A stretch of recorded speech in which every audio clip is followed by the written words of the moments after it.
You're causing a scene, vision starting to blur.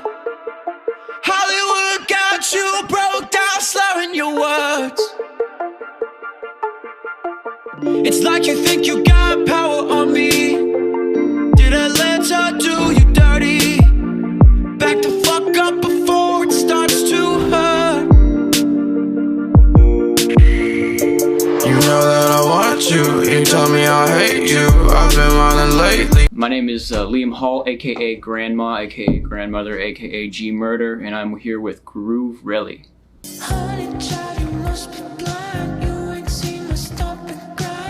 Yeah, when I was 10 years old, I kind of got introduced to music thanks to Guitar Hero 3, which a lot of people did. Legends of Rock had a bunch of just bangers on it, so it made me want to learn real guitar. So I, picked it up, and from there had an obsession with piano, as well as once middle school came around, like trombone and euphonium. I was like, doing all state and full nerd out, marching band all 4 years, like all the way. So it's been part of my life since early childhood for sure.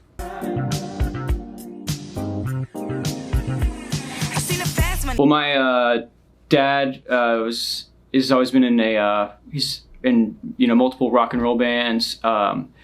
So the music I was playing in the house kind of ranged from Bowie, the Clash he loves, the Smiths and whatnot, and then that was growing up in New Orleans. Then I moved to Atlanta, and that whole kind of culture and of music took over really, really fast. I was introduced to a lot of amazing music there. The Outkast was one of the biggest influences for everyone at that kind of time period. Slow money. I grew up with no money. Got a little money, then you better be in broke money. Has some 9 to 5. I was in a high school band called Ferris. Then we would put stuff out on Bandcamp that was pretty garbage, and then once freshman year of college came around, I was just smoking weed every day and making beats with friends and just being stupid, and slowly but surely kind of adapted to making music I actually kind of liked. And so it wasn't till maybe the halfway through freshman year of college that I was putting stuff out on SoundCloud that was creating a little bit of buzz, and we kind of moved from there.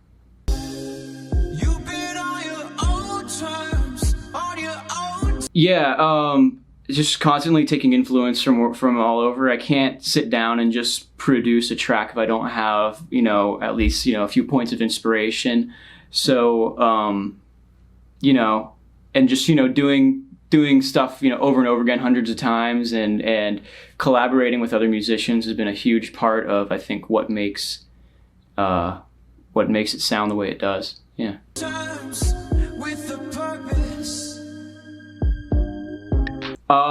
Yeah, I mean, a lot of the kind of funkadelic George Clinton records, is just and then a lot of pop sensibilities that you hear, even down to Redbone by Childish Gambino. It's kind of I think it's all a part of that, the influence, as well as 1970s yacht rock. So yeah.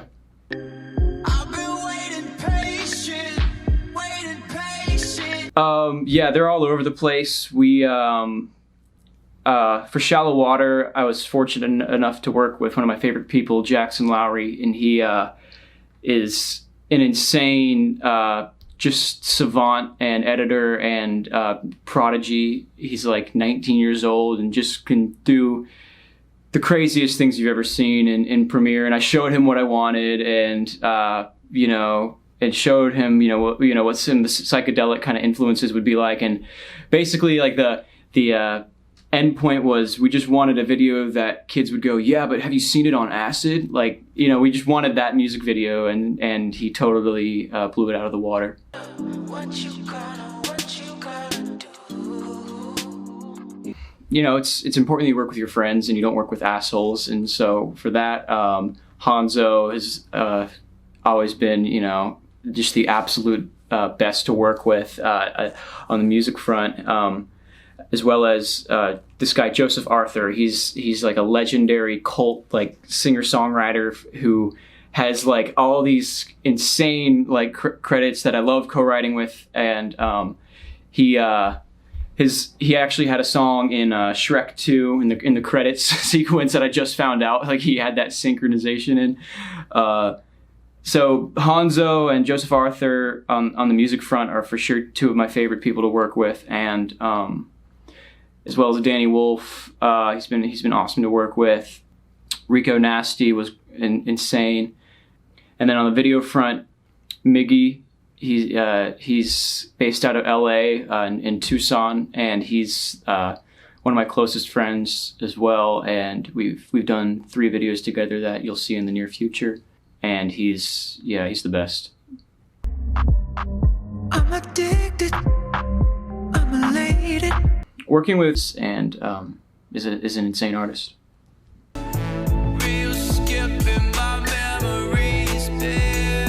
Yeah, so Elastic was funny because it was a beat that I'd made about, you know, late 2017 or early 2018. And before he ever even heard it, I tried to sell it to a kid. And the kid said, I really like this beat a lot, but it's kind of slow. I'm looking for something faster.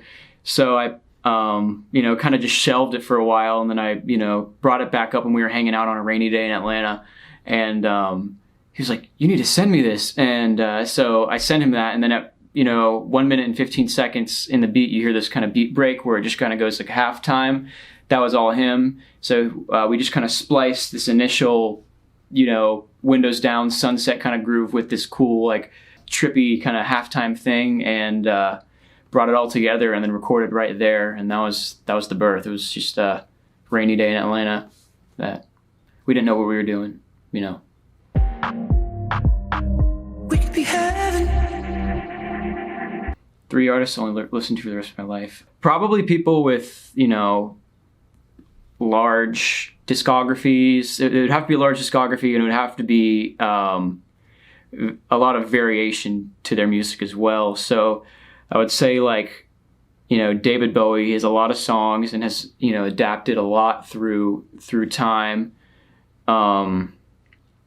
Outkast's discography isn't super nearly as big, but their albums and their sounds did adapt a lot, and I'm still waiting on Andre 3000 to release anything at all. It's taking him, I don't know. Anyhow, so yeah, I would say Bowie, I would say Outkast, and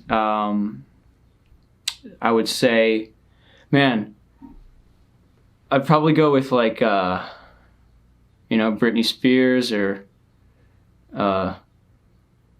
no, Charlie XCX. That's it. I had to, you know, if I had to bring it back, it would be Charlie XCX. All right, so it's David Bowie, it's Outkast, it's Charlie XCX. There it is.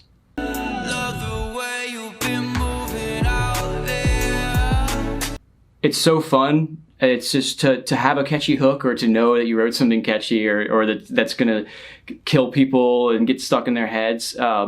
That's kind of an addiction or a high that you can chase, and it's been a treat to have friends, you know, like pass me by and you're like, I never thought that, and you know, and just and so that's always been influential, and you know, seeing what works and what doesn't is just a matter of trial and error anyhow. So you know, who's to say what pop is other than a song that people can all, you know, sing together, I think. And then maybe that follows that kind of verse chorus, bridge chorus format, but it's pretty open-ended, and it's been fun to explore. Such a complication you could be having. Everything is based on influence anyhow, and inspiration anyhow, so it's just the, you know, the kind of color combo, or, you know, who you pull from on, you know, what sides of the spectrum or what sides of the table, and how you tweak it to be your own sound or whatever. So when I'm creating, you know, new music, I wouldn't say it's like about trying to be as original as possible, but rather just, you know, pulling from all these different directions and seeing what it creates when it's all, you know, kind of mixed together. And sometimes it's cool, sometimes it's trash though, you know.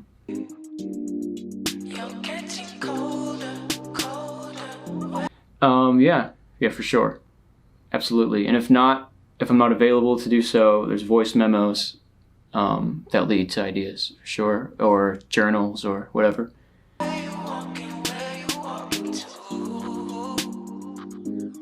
Yeah, planning on being on the road soon. We just booked. We're planning on doing a New York show in September as well as LA, and we're doing Waterfront Fest in San Diego on the 23rd, and maybe there's talk of some stuff with Adult Swim, so we'll see where we're going from there.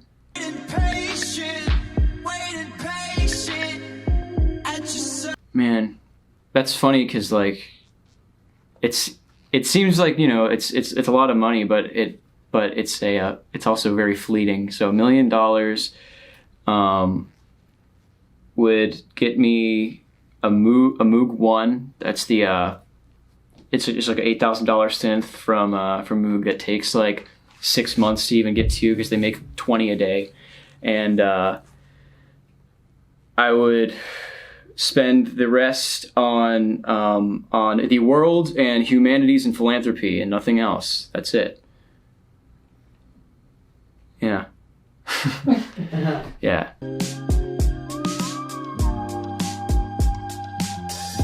I've smoked, you know, weed like all the time of college, and just, you know, was just fucking off a lot, and it ended up being a cool tool for creativity, but also a bad tool for me to ever want to go outside or leave my house. So like it's always kind of like the equilibrium of, you know, sometimes it's like the best and it's great for me, and then sometimes it's like I just don't need to be anywhere near it because I have, you know, shit to get done, kind of.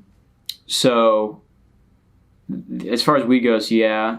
And then I've tried shrooms twice. Other than that, I've never done acid or anything like that. It scares me. It didn't take me a day to travel this way just so we can sleepwalk. The last song I listened to was Bring On the Dancing Horses by Echo and the Bunnymen. Yeah. Circa like 1980 something. I'm not sure.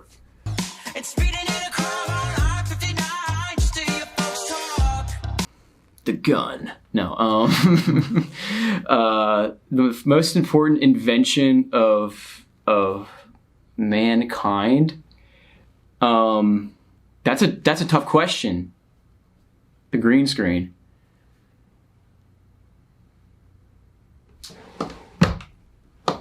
The green screen. I hear you, but maybe there's nothing to say. Oh, my ex-wife. My ex-wife, Charlotte. Charlotte, if you're there.